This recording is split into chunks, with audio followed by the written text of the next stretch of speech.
Mr. Speaker, 36 years ago, our country was irrevocably shaken by a horrific act of gender-based violence. On December 6, 1989, a gunman entered École Polytechnique in Montreal, forced women and men apart, and then launched a violent shooting, murdering 14 young women and injuring 13 others, solely because they were women. Alors que nous soulignons la journée nationale de commémoration et d'action contre la violence faite aux femmes, nous reconnaissons et pleurons les jeunes femmes dont la vie a été volée à l'École Polytechnique par un acte de haine misogynie qui nous a toutes et tous changés à jamais. Geneviève Bergeron, Hélène Colgan, Nathalie Croteau, Barbara Deguenot, Anne-Marie Edouard, Maude Avernick, Maryse Laganière, Maryse Leclerc, Anne-Marie Lumay, Sonia Pelletier, Michelle Richard, Annie Saint-Anon, Annie Turcotte, and Barbara Klonik-Vidavijic. These brilliant women were daughters, sisters, friends, students with bright futures, potential, and dreams that were never given the chance to be realized. 36 years later, their impact endures. Their stories continue to be felt in every corner of Canada, reminding us not only of the devastating cost of gender-based violence, but of our collective responsibility to confront it. And of course, we honor the story and courage of our fellow colleague, Madame Provost, who survived this horrific act and since then has dedicated herself to advocacy and public service. And this is very personal to me as well, Mr. Speaker, since I too was an engineering student as well. In Canada, a woman or girl is killed in an act of gender-based violence every 48 hours. That's 240 women and girls murdered in 2024. Most of these gender-related murders were committed by men they knew, an intimate partner or family member. I too know what this is like since I too lost a cousin to gender-based violence. She was brutally murdered and stabbed 85 times with a kitchen knife and was found by my cousin.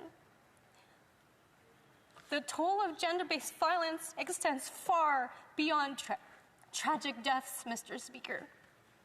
Survivors face physical, emotional, and financial harm that can last a lifetime.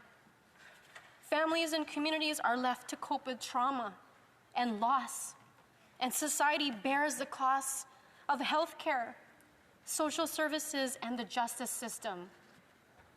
Indigenous women, women of color, women with disabilities, and 2S LGBTQIA+ individuals face these dangers and disproportionately higher rates. And all too often, when they do come forward, they are not believed and continue to face barriers to justice. La violence fondée sur le sexe n'est pas qu'une tragédie personnelle.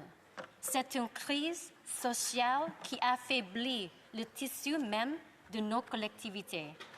C'est pour cette raison que nous devons faire plus que nous souvenir.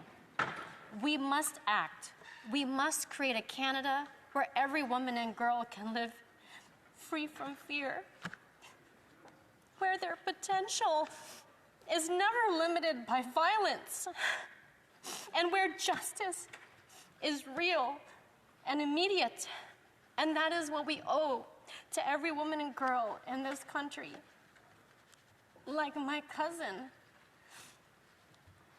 to build a safe and prosperous society, we must continue to work together, Mr. Speaker, at all levels of government to end gender-based violence. This work includes implementing the National Action Plan to end gender-based violence, through which we have invested over $500 million to prevent violence, support survivors, and strengthen community-based organizations on the ground to ensure that they are responding to gender-based violence in a timely manner. This plan, Mr. Speaker, provides targeted funding and resources to address the unique needs of survivors, including Indigenous women and girls, racialized communities, and 2S LGBTQIA+ communities as well. It supports programs that prevent violence before it occurs. It helps survivors access services that they need. Through these coordinated efforts, we are taking meaningful steps to create a Canada where every woman and girl can live free from fear and reach their full potential. Prevention is only part of the equation. Survivors must also be able to rely on a justice system that is fair, accessible, and trauma-informed. That's why we will take steps to further protect victims of intimate partner violence, ensuring that survivors are supported, not re-victimized when they seek justice. Il y a toujours plus de travail à faire.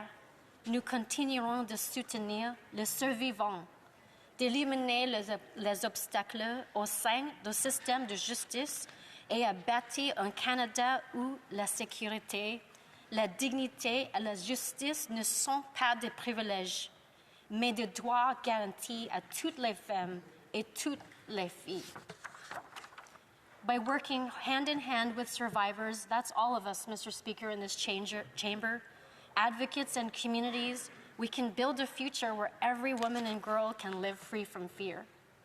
Ending gender-based violence requires all of us, united in a belief that every woman deserves safety, dignity, and the ability to thrive. And I think about my daughter Cassidy, who's 10 years old, every single day while I stand here in this chamber.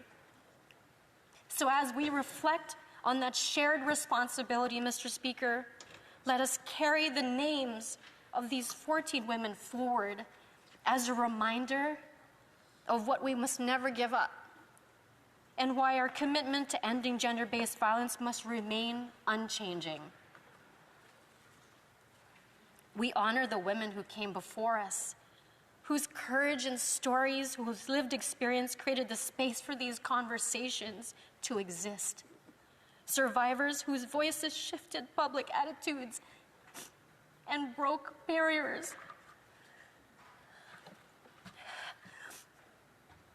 We remember their lives that were cut short.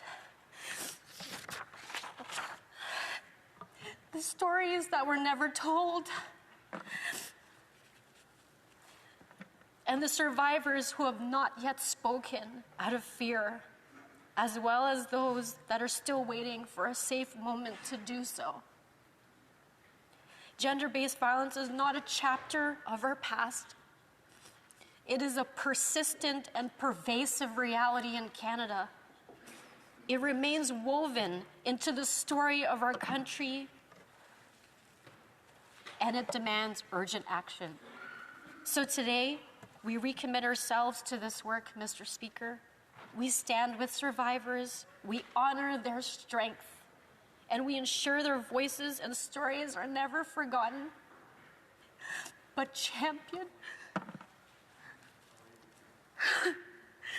as we continue to fight for change, for equality, and for justice. Thank you, Mr. Speaker.